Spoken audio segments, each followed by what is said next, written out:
350Zs suck and the AU Falcon is a lackluster piece of shit. Or maybe I'm just still upset that I sold mine.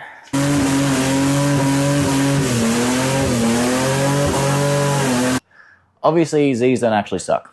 And if you're watching this, you've probably heard your favorite YouTuber recommend it as the best beginner drift car. So they should. It's affordable and reliable while making a good entry-level amount of power with a good chassis, a good transmission, and it can take a hit. Despite that, and despite not being the greatest looking or the VQ engine sounding like a damn trumpet, the biggest issue with the Z, well, that I have, is it's super impractical.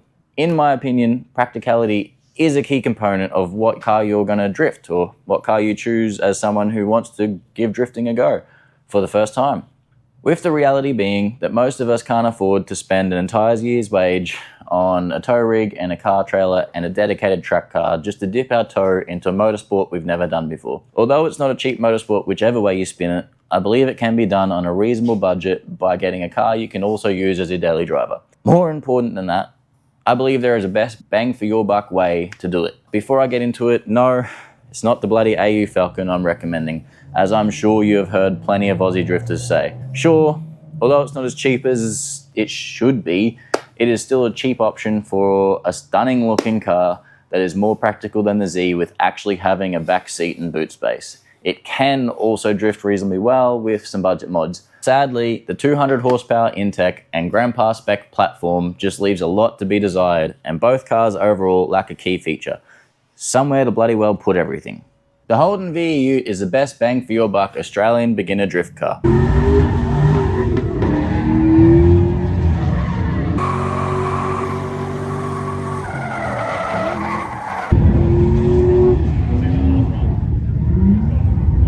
I wholeheartedly believe if other countries had access to even the SV6 variant, the 350Z would not be on the beginner drift pedestal it is. What is so good about a VE, you might ask? They have a tray. That was dumb. No, this is not the only reason I have, and I can think of at least 2 or 3 of your arguments, which I will address in a moment, but hear me out.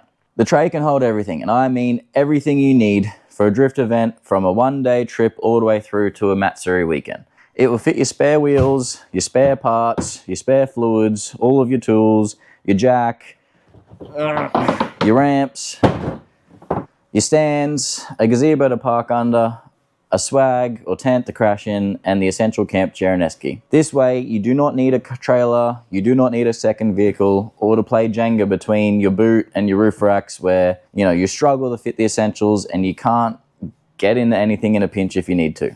With the VE, you get a daily driver, you can drive fully loaded to the track with everything you need to enjoy a full day of drifting. I believe the best part is that it's so simple and easy and affordable to pull it off that you'll probably find more time to do it again and have more money left over for all the tires you're going to need. If you can afford it and your license allows, the SS is the obvious way to go. LS is famous for its reliability and power potential. So if there's a chance the Ute might transition into one day being a dedicated track car, this is a better package overall. The transmission is a T56 with a reputation as good as the LS that it's bolted to. And I haven't seen or experienced any issues with the LSD yet. If you're restricted by your license and keeping it to a budget, the SV6 is the cheapest it has ever been and it's P-Pate legal. It's a car that can do everything from a relatively economic daily driver to a weekend workhorse for dump runs, beach trips, taking the dogs to the beach as well, and all that with the occasional track day in between. The only thing it can't do is be a taxi for your mates. LLT or LFX, the engine has plenty of power. It can make 300 wheel with, an OTR exhaust and a tune. The transmission seems to be solid enough, and the LSD also held up in my experience. Regardless of the engine, it's not hard to find one that's affordable and roadworthy with working aircon. They're easy to maintain, work on and modify, and they aren't old rust buckets, and they're not so new that, too intricate to work on yourself. Most mechanics know them like the back of their hand. They're pretty common, and if it matters to you, they're common enough to blend in. Topic of being common, that means parts are easy to get with plenty of aftermarket support. So the new clutch and coilovers you're going to need are easy to find and install. Addressing your arguments. Sorry, hang on. That's better. Firstly, the rear end is not so light, it does not cause the car to be snappy and over-rotate.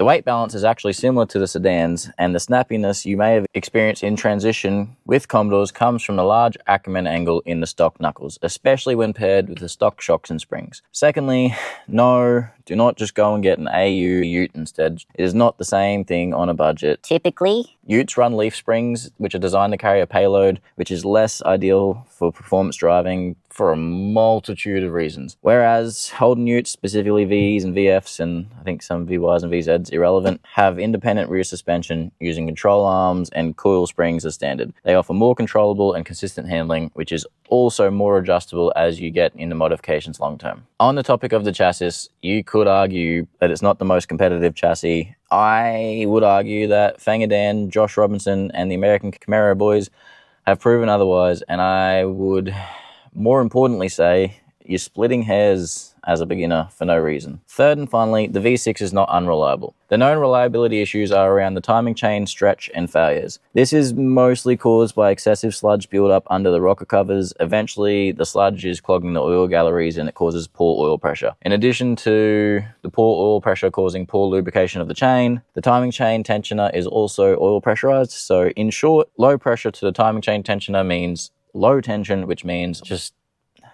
issues. The sludge buildup can be prevented though by drilling out the PCV valve and thoroughly cleaning the rocker covers while you're at it.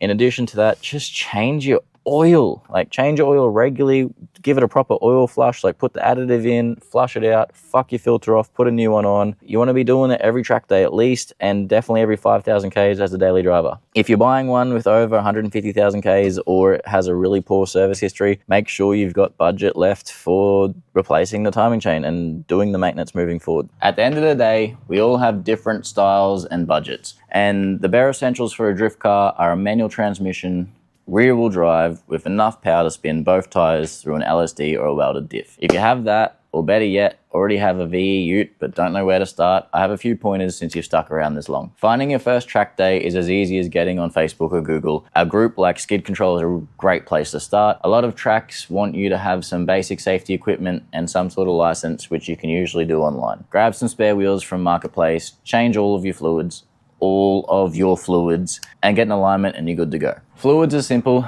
Just get on Supercheap website, enter your rego, get the performance version of whichever brands you like best. Do your engine and diff and trans oil, do your brake and your clutch fluid and your power steering fluid, as your clutch and your power steering are about to get a workout, more than they've ever seen. Most track days don't like coolant, so flush it and replace it with some distilled water. These jobs are all easy and simple. Between YouTube and Google, you should be able to figure it out if you're interested in this type of thing. While you're at it, it wouldn't hurt to give your engine and engine bay a good spray of some degreaser, add some stop leak to your engine oil for insurance, and put a sock over your power steering reservoir to keep the track scrutineers happy. Alignment, not one size fits all. Cars and people are all different, so this is just like a starting guide for a beginner with a relatively stock car. At the front, ask your alignment guy. I go to Bob Jane, love him. Ask your alignment guy to aim for as much negative camber as your stock setup allows. This will maximize your contact patch when you're at angle, roughly -3 degrees, I would say. For tow, typically a few millimeters of toe in is better for daily driving, while a few millimeters of toe out is better for drifting. For a street and drift car, aim for zero toe as a happy medium. It'll be the best in both worlds, so to speak, and it also helps reduce the snappiness and transition caused by the Ackerman in most stock cars. Ackerman. Lastly, set as much caster as a stock setup allows for to have better self-steer and feedback, which would be roughly 7 degrees, I'd assume. In the rear, there is little adjustment when you're stock. Just aim for as close to 3 millimeters of toe in and 0 the camber, just dead straight if they can. There's no caster Ackerman in the rear, that's only in the front. If you're asking what Ackerman is, it's basically the difference between angle between your inside and your outside tire at lock. The stock knuckle of a VE ute has a lot of it, meaning the inside tire is turned far sharper or more angle than the outside tire is. Most drifters like to have a small amount of it, but not an excessive amount. If you want to learn more about all of it, I would search Chelsea Denofa Align Any Drift Car or FDF Race Shop Suspension Geometry on YouTube. Chelsea or Josiah are both nerds and can teach you way more than I ever will. That wraps up everything I have to say. I'll finish this with a clip of the ute running a solo lap at Gladstone Motorsport Club.